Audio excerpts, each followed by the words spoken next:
Good grief.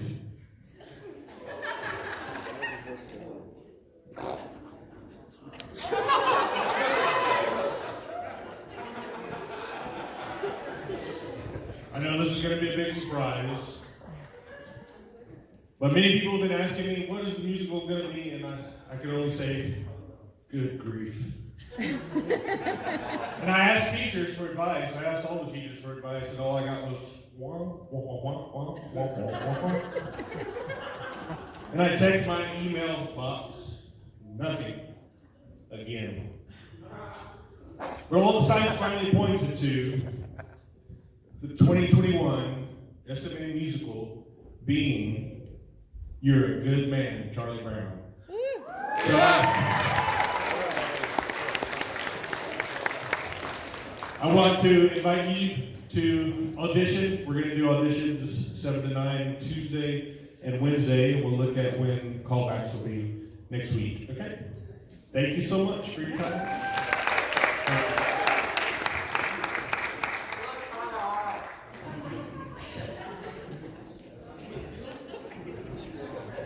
Do y'all want him to dress like that every day?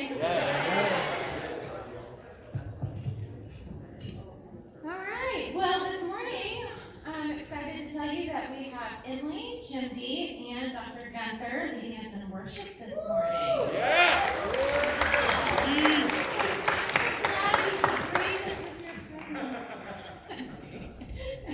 All right. Well, let me pray, and you come on up, and we'll get started. All right. Dear Heavenly Father, Lord, we thank you so much for this morning. May we find joy in every turn of today, as well as your peace. And so, God, I just pray this morning that our hearts would be open to receive you and our ears to hear you. So, God, we're gonna lift your name up. We're gonna give you some praise this morning. And so, God, I hope you hear our praises and that they are a sweet, sweet, fragrant offering to you this morning. So, in your name I pray. Amen.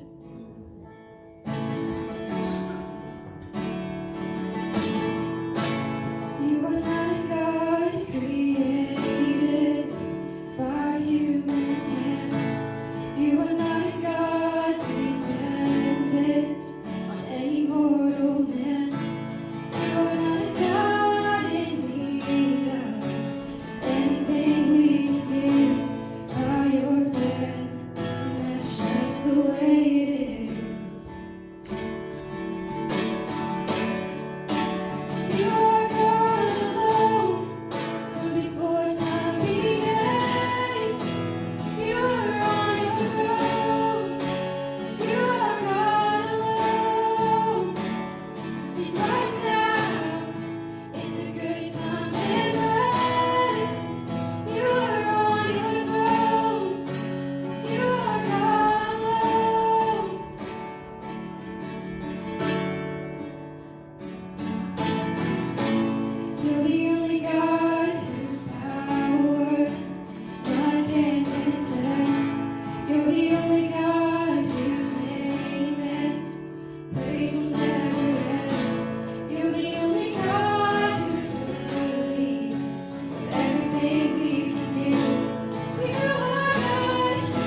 initiatives and events and things like that. And so we've known you for what now?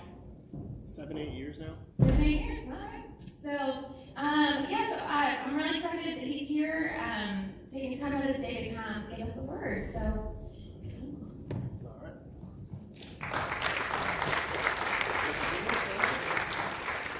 All right. Switch. Are we better now? If you guys weren't awake, I hope you are now. Well, thank you guys so much for having me. I love coming and being a part of this and being able to come and just be with you guys, hang out with you guys, talk to you guys.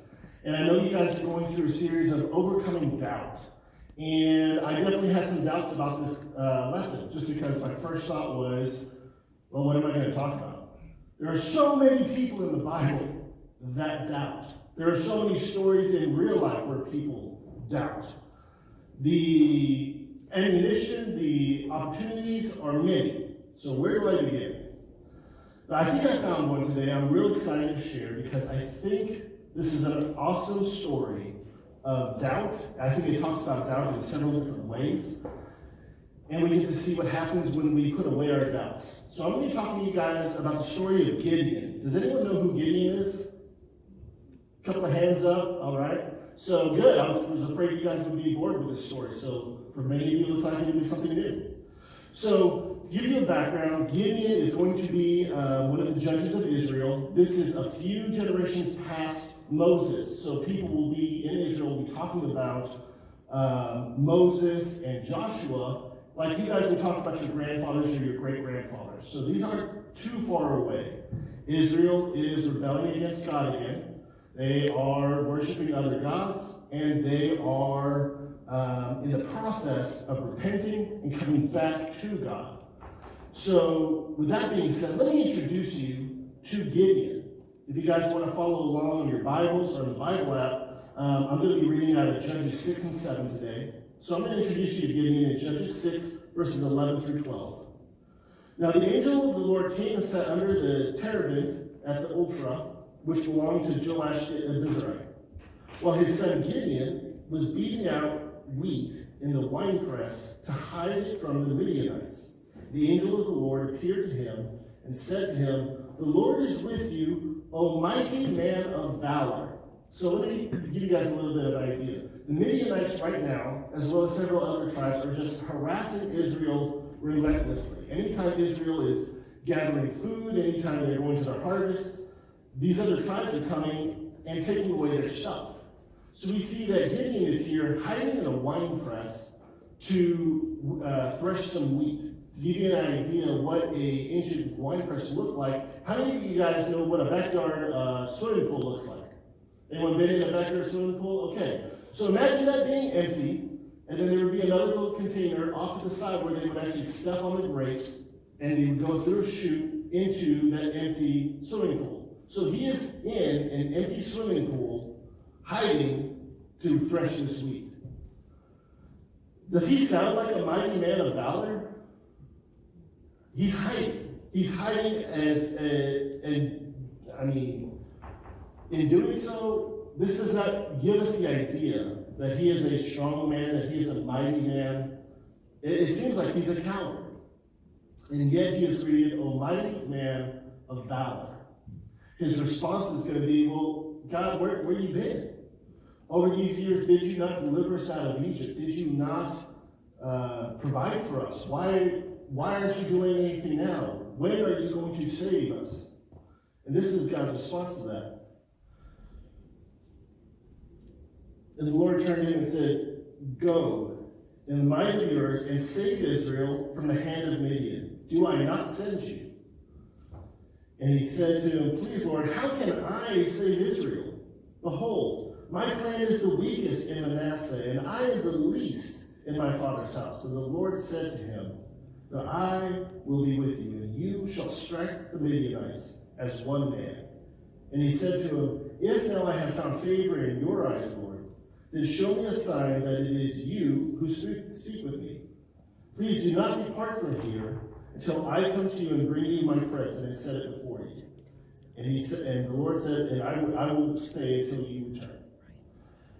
So God's response to Gideon's question, when are you going to do something about it? God says to Gideon, you're going to do something about it. You're going to save your people.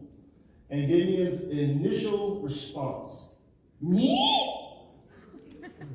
Me? My family is the weakest of all the families, and I am the weakest in my family. Are you crazy? But God says, I send you, and I will deliver through you. And it's like, okay, I hear what you're saying, but I really want to make sure you are saying this. So when you wait here, I will bring a present just to confirm all this process. I just need some confirmation, affirmation. God patiently says, okay, we'll do that. You're going to see this several times in this story. But we do see that Gideon eventually is like, okay, well, let's see what happens. So, well, this isn't the only time that Gideon is going to have some doubt. Because the very next thing that's going to happen is God's going to give him another task. I'm going to be picking up in Judges 6, 25 through 27. That night the Lord said to him, talking to Gideon, take your father's bull and the second bull, 7 years old, and pull down the altar of Baal that your father has, and cut down the Asherah that is beside it, and build on it an altar to the Lord. And on top of the stronghold here, with the stones laid in due order. Then take the second bull and offer it as a burnt offering with the wood of the Asherah that you shall cut down. So Gideon took 10 men of his servants and did as the Lord told him. But because he was too afraid of his family and the men of the town to do it by day, he did it by night. So the very next thing God's going to tell Gideon is to take down this one altar and build an altar to God. He is going to do it. But does he do it in a bold way? He waits till the cover of darkness while everyone's asleep, and then he obeys God. Man, how many of you guys are thinking this is a mighty man of valor so far? Yeah, I think you'd be right. We're seeing someone who has a lot of doubts and a lot of fears. Which is funny because things are about to get a lot worse. Because the Midianites are going to team up with the Amalekites and some other tribes, and they're going to amass an army to come in, ravage Israel yet again. And so God calls on Gideon. Gideon assembles his army. Gideon's army, 32,000. The enemy army, 135,000. So I never was good at math, but I know that one number is a lot bigger than the other one. And Gideon is not on the winning side. So, as you can imagine, Gideon gets scared again. And he's going to ask for several more affirmations, like, God, did you really tell me this? Are you really going to do this? I want to just read one verse real quick on that. Judges 6:36. And God said to Gideon, if you will lead Israel by my hand, as you have said, behold, I am laying a fleece of wool on the ground. I read that a little quick. Let me do that again. Then Gideon said to God, if you will save Israel by my hand, as you have said. That's the premise here. Gideon's coming back to God. Okay, God, I'm seeing the odds. They're not looking good. This doesn't make sense. I need you to really let me know you have sent me to do this. So here's a fleece, and he's going to say, God, if this is you, if you have told me to save Israel, if you are going to save Israel through me, then please, I'm putting a fleece down on the ground. Let the fleece be soaking wet, and let the ground around it be completely dry. If you guys don't know, that's not exactly possible. If you leave something out overnight and it gets dewy, everything gets dewy. There's nothing that stays dry. So he asks for something to be impossible to happen. And God does that. Again, just confirming, I'm with you, Gideon. You got this. Gideon then says, okay, God, don't get angry at me, but I'm going to do this again, but this time can the ground be wet and the fleece be dry? And God patiently is like, yep, does that. And then we see Gideon march out with his army. And then God gets to start to have a lot more fun with Gideon.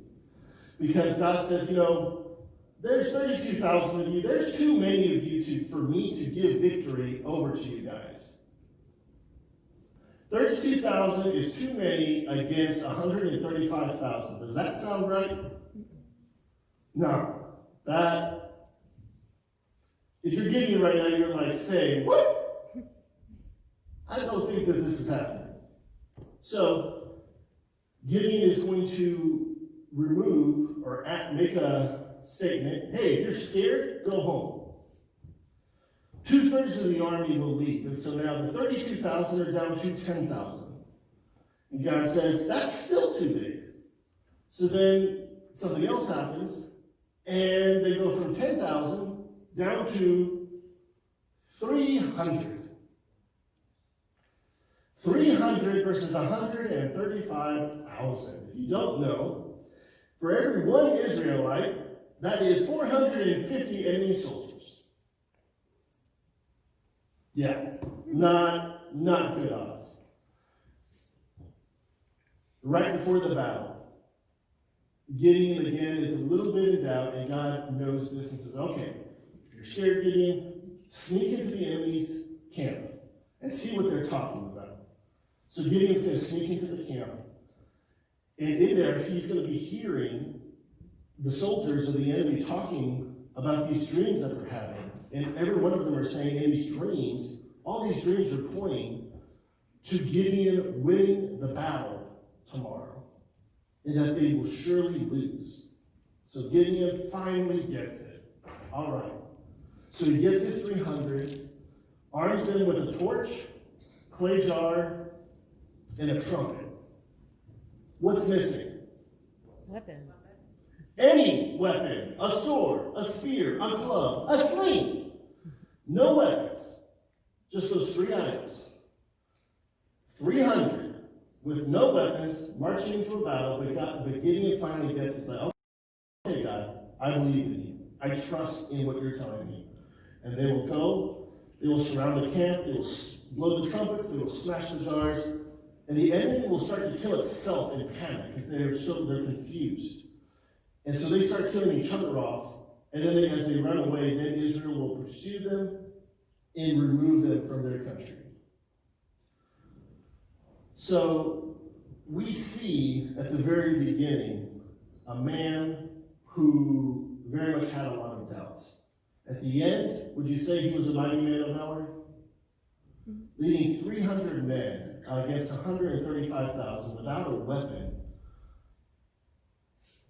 I think that's pretty brave. You will see if you continue the story of Gideon, he will lead Israel well all his life. We can see that he gets it. So I really like this story because I think that there's several areas of doubt that we can talk about. I'm just going to touch on those real quick, highlighting the story. So sometimes we doubt what others see in us. We are our own worst critics, and we sometimes doubt when people say we're smart, we're funny, that we're good at something. We saw Gideon doubt when the angel of the Lord approached him and said, mighty man of valor. Gideon didn't see that. We definitely don't see that. And yet, God saw who Gideon was. In our own lives, we will sometimes dismiss things that people say about us that are true. And we often will do that to the things that God has made us for. So sometimes people might call you smart, or friendly, or kind, or gentle, or strong, or they'll give you a compliment. How many of you are like, that's not me? Nah, they don't really know me. God puts us in community to help identify to us who we are sometimes. He can work through anyone. And sometimes in these moments of doubt, like we saw Gideon have many of those, he puts people in our lives to speak into those doubts, to speak truth into it, so that we can be reminded who we truly are. Because we know that he made us. We are created with a purpose. And sometimes along the way, we get a little distracted or a little lost. Sometimes we doubt what God tells us. We see that Gideon multiple times asked God for a sign to confirm and affirm, God, you're telling me to do this, right? I'm still on the right path, right? When we hear from God, no matter what he says, we need to believe it and switch it from that might have happened to that did happen and it's truth. You guys have probably had an experience in your life where you thought back about it like, did that really happen? You know, like I came to Christ when I was 15. That was 18 years ago. And I look back at that sometimes and I'm like, did that moment really happen? I mean, that was a long time. And my memory is definitely not as good as it once was. Was something different? Did I miss something? It's like, no, I know when I was 15, I gave my life to Christ. I met him in a personal way. That was amazing. And yet the enemy will still throw darts at me like, did that really happen? And I can go back 18 years later and I can tell the whole story and say, this is exactly what happened. I can tell you the song. I cried unashamedly, trying to keep it together right now. And I gave my life to Christ. That happened. And God told me things in that moment that I still hold true today. And I will not let those go. So when God tells us something, no matter how crazy, no matter whether we believe it or not, when God says, God speaks truth. Lastly, we doubt what God can do. We often doubt what God can do in situations. We see here that not only did God choose what seemed like a coward, but to send 300 soldiers against 135,000, that's impossible. That is sure defeat. And yet, Israel won. Gideon came through in the end and proved who he really was. He was a mighty man of valor who was obedient to God. In our own lives, we need to allow God into the situations, and we need to believe that, man, I don't know how you're going to do this, God, but I know you can. It looks ominous. It looks foreboding. It looks like sure defeat. It looks like sure failure. All I can see are these horrible situations that are going to happen. But yet, God, I know you can do something. I don't know what it looks like. I don't know how it's going to happen. But God, I know you can do this. We often like to put God in a little box. And whatever in this little box, he can do. And everything outside of the box, he can't handle. And yet, there's nothing outside of that box. God can do anything. So as you guys go throughout your day, when you are struggling with doubts, that's okay. Like I said, there are many people in the Bible that have doubts. But can I encourage you to go to the source of truth? That's God. And he can dispel those doubts, and he will be able to handle any situation you come across. I don't care what scenario you give me. There is not a scenario you can create that is impossible for God. Now, in my own limited mind, I don't know, I can't tell you this is how it's going to happen. But I do know that God can and will do something. Make sure that you guys are in community with other believers and with other people. You know, if you guys do have doubts, if you guys do have fears, man, you've got Clint, Monica, your teachers. If you're a part of a youth group, talk to your youth pastor. If you want to talk to me, I'll be over here for a part of the day if you want to talk. And all it is we're here to just help. We want to encourage you and support you. So as you go throughout your day, can you give your doubts to God? And when you follow Gideon's example of being able to come to God and say, God, I don't get it, but I'll follow you.